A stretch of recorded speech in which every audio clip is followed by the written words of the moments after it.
23-й год был для нас годом, можно сказать, больших испытаний.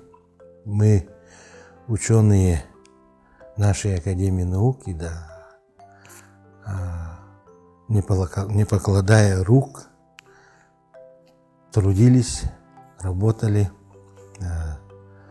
И год, надо сказать, завершаем с определенными достижениями, которые хотелось бы в 2024 году укрепить и в дальнейшем вот эту пятилетку поработать очень плодотворно во благо нашей республики, во благо Российской Федерации.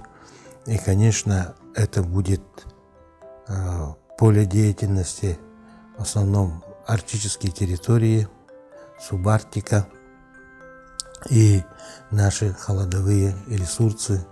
Будет поиск холодовых знаний и выработка технологий, которые будут конкурировать с другими технологиями.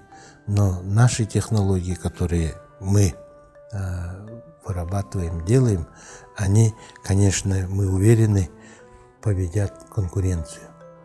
И, конечно, работать будет довольно трудно, но, мне кажется, условия для комфортной работы практически созданы. Это первое, конечно, утверждена наша программа развития Академии наук. Там все стратегические направления все расписаны, и оно предварительно было заслушано, обсуждена при встрече главы республики Айсена Сергеевича Николаева и научной общественности 28 июля на базе Северо-Восточного университета. И эта программа посыл на будущее развитие не только науки и технологий, но нашего общества. И то, что вопросы заработной платы научных сотрудников решен в свете майских указов президента страны.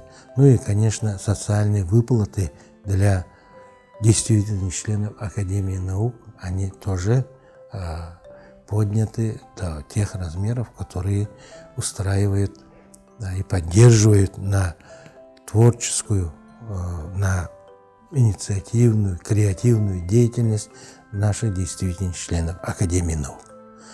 Поэтому вот наше сообщество академическое, оно имеет реальные цели, задачи, вызовы времени, которые мы должны, на которые дать ответы. Это, конечно, деятельность наша над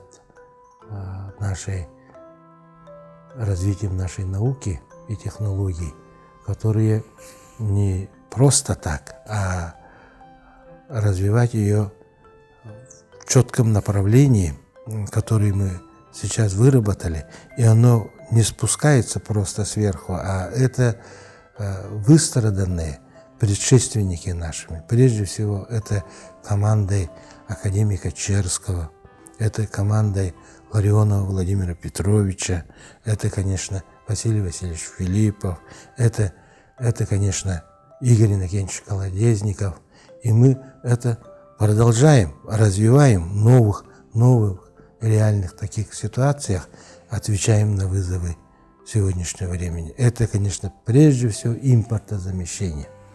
Мы должны суметь, если сказать промышленность, это Томторское месторождение редких земельных металлов, его добыча, переработка должна производиться у нас в республике.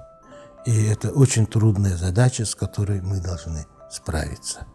И в дальнейшем мы должны дать кластер для всей Арктики России и всего мира.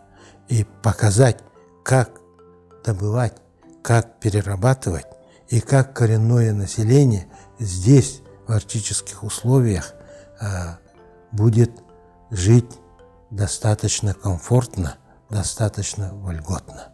И это будет примером для мировой Арктики.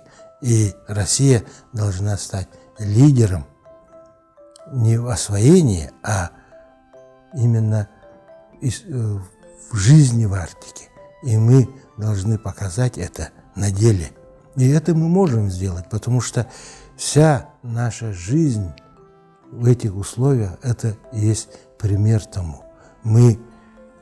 Наши предки жили, мы живем и дальше будем жить, развиваться и развивать российскую науку, развивать мировую науку. И будем именно давать такую продукцию, которая будет конкурентоспособна на мировом рынке. И это очень интересная деятельность, в которой мы должны активно участвовать. И Академия наук здесь должна и будет выступать в авангарде.